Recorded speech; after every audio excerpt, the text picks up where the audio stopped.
如果你準備會嚟台北旅遊嘅話，不妨都安排個時間嚟到落日月台體驗一下。如果已知你嘅生命只剩低1個月、1個星期，甚至1日，你會選擇做啲咩呢？喺落日月台會帶你思考一次。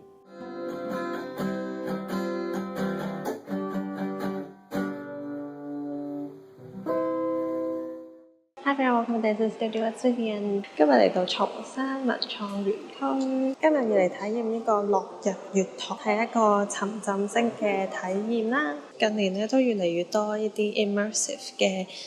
體驗或者劇場。沉浸式嘅體驗咧，通常都係設定咗一個場景，讓參加者去從中去體驗啦。咁沉浸式嘅劇場 immersive performance 類咧，比較係打破傳統劇場觀眾同埋表演者之間嘅嗰個距離，體驗嘅人咧可以近距離咁樣去感受，不管係演員佢哋嘅表演啦，定係各種嘅情景。咁今次咧好高興嚟到我哋呢一次嘅落日月台。我其實近幾年咧已經有聽過驚喜製造呢一個團體呢個劇場，咁所以咧一直都好好奇究竟係會係點樣嘅 experience 啦，好期待究竟會係點樣樣。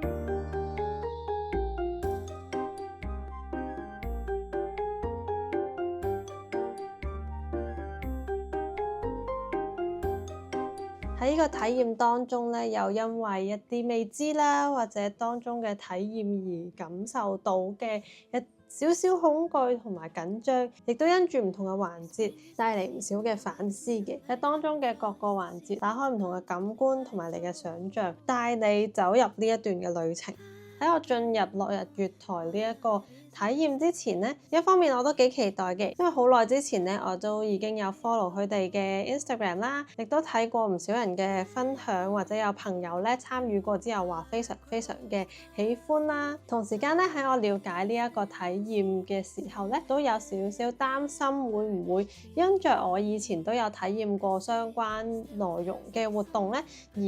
冇驚喜，或者我已經可以 expect 到發生啲咩事。我覺得整個體驗咧都非常嘅完整啦，由佢一開初嘅鋪墊，我哋由報到啦，然後帶我哋入去嘅過程，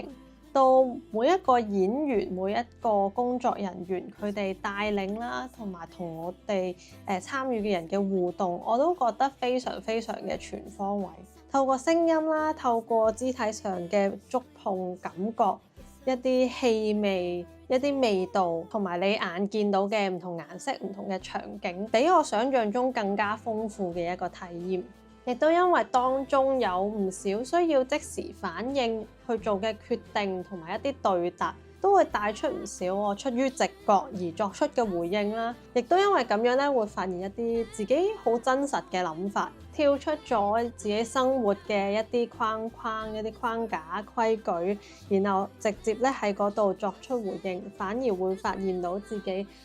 原來自己最重視嘅實際上係啲乜嘢嘢。如果講我非常之個人嘅感受呢，我諗其中一個好深刻嘅場景，令我回想到之前入醫院做手術嘅時候啦，嗰個恐懼、嗰個孤單感，然後喺後面嘅互動對答當中呢，我會發現，如果我可以撇除好多現實嘅考量，各樣嘢，我最想做嘅或者最渴望去做嘅，可能都係跳舞，可能都係踏上舞台。另外呢，就係想同老公一齊。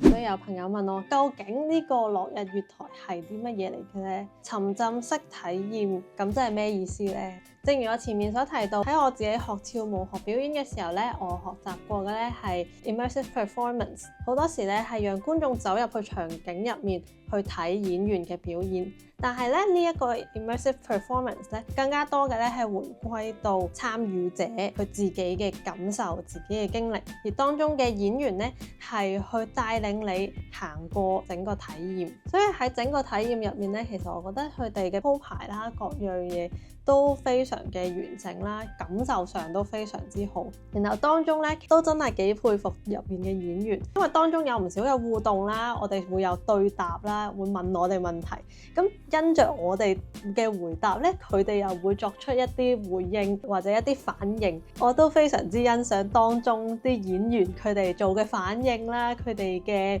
表演嘅姿態啦，各樣嘅表現咧，我都非常之喜歡。如果你準備會嚟台北旅遊嘅話，不妨都安排個時間嚟到落日月台體驗一下。落日月台咧就喺松山文創園區入面，每一個場次咧最多6個人一齊體驗，你可以選擇自己一個啦，或者同朋友一齊嚟。預先上佢哋嘅網站去預約，到咗嗰日咧要預早20分鐘嚟到現場去報到。記得咧就穿著一啲比較舒適嘅衫褲啦，亦都可能需要着翻件外套，因為過程當中咧會有一啲走動，會有坐低有瞓低嘅時候，咁保持一個開放嘅心態咧，你會有更好嘅體驗嘅。仲有一個少少嘅建議，如果你排咗落日月台喺你嘅行程當中，會建議你唔好太緊接住後面嘅行程，可以有少少留白嘅空間，可以喺文創園區嗰度揾個地方坐低，再消化一下剛才嘅經歷，亦都可以揾間餐廳同朋友去坐低傾偈，討論一下剛才嘅體驗。我會將佢哋嘅網址同埋佢哋 Instagram 擺喺我 info box 嗰度，可以喺嗰度了解更多嘅詳情。中意我呢段片嘅記得俾個 like，訂閱埋我嘅 channel，開埋側邊嘅鈴鈴就收到最新嘅影片通知啦。拜拜。